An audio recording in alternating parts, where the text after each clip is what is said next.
सालों पहले पीतल नगर में रमेश नाम का एक किसान रहता था। वह गांव के एक जमींदार के खेत पर काम करके किसी तरह अपना घर चला रहा था।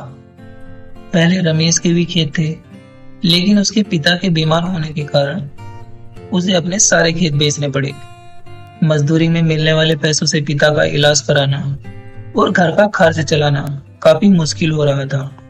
वो हर दिन सोचता कि कैसे घर की स्थिति को बेहतर किया जाए। आज भी इसी सोच के साथ रमेश सुबह सुबह जमींदार के खेत पर काम करने के लिए निकला। खुदाई करते समय उसकी कुदाली किसी धातु से टकराई और तेज आवाज आई।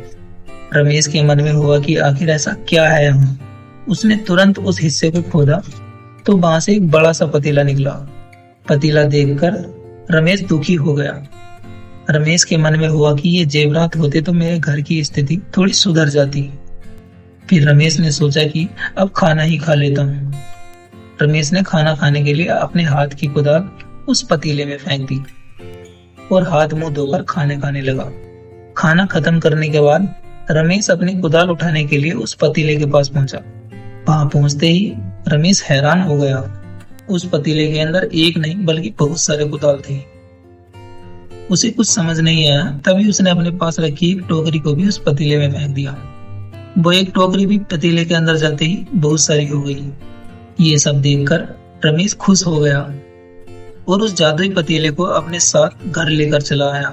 वो हर दिन बर्तन में अपने कुछ औजार डालता और जब वो ज्यादा हो जाते तब उन्हें बाजार जाकर बेच आता। ऐसा करते करते रमेश के घर की हालत सुधरने लगी।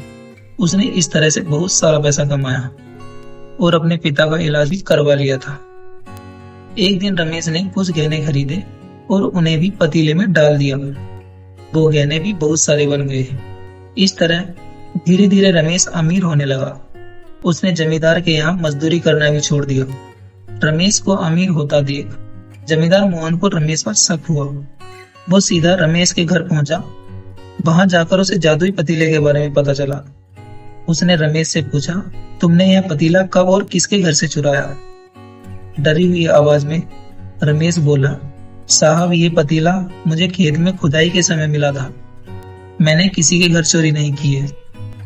खेत में खुदाई की बात सुनते ही जमींदार ने कहा, यह पतीला जब मेरे खेत से मिला तो यह मेरा हुआ। रमेश ने जादुई पतीला न लेकर जाने की बहुत विनती की, लेकिन जमींदार मोहन ने उसकी एक न सुनी। वो जबरदस्ती अपने साथ वो जादुई पतीला लेकर चला गया। जमींदार ने भी रमेश की ही तरह उसमें सामान डालकर उन्हें बढ़ाना शुरू कर दिया। एक दिन जमींदार ने अपने घर में मौजूद सारे गहने एक एक करके उस पतीले में डाल दिए और रातों रात बहुत अमीर हो गया। एकदम से जमींदार के अमीर होने की खबर पीतल नगर के राजा तक पहुंच गई। पता लगाने पर राजा को भी जादुई पतीले की जानकारी मिली। फिर क्या था, राजा ने तुरंत अपने लोगों को भेजकर जमींदार के यहाँ से वो पतीला राजमहल मंगवा लिया। राजमहल में उस जादुई पतीले के पहुंचते ही राजा ने अपने आसपास मौजूद सामान को उसमें डालना शुरू कर दिया। सामान को बढ़ता देखकर राजा दंग रह गया। आखिर में राजा खुद उस पतीले के अंदर चला गया। देखते ही देखते उस पतीले से बहुत सारे राजा निकल आए। पतीले से निकला हर राजा बोलता, मैं पीतल नगर का असली राजा हूँ। तुम्हें तो इस जादुई पतीले ने बनाया है। ऐसा होते होते सारे राजा आपस में लड़ने लगे और लड़कर मर गए। लड़ाई के दौरान वो जादुई पतीला भी टूट गया।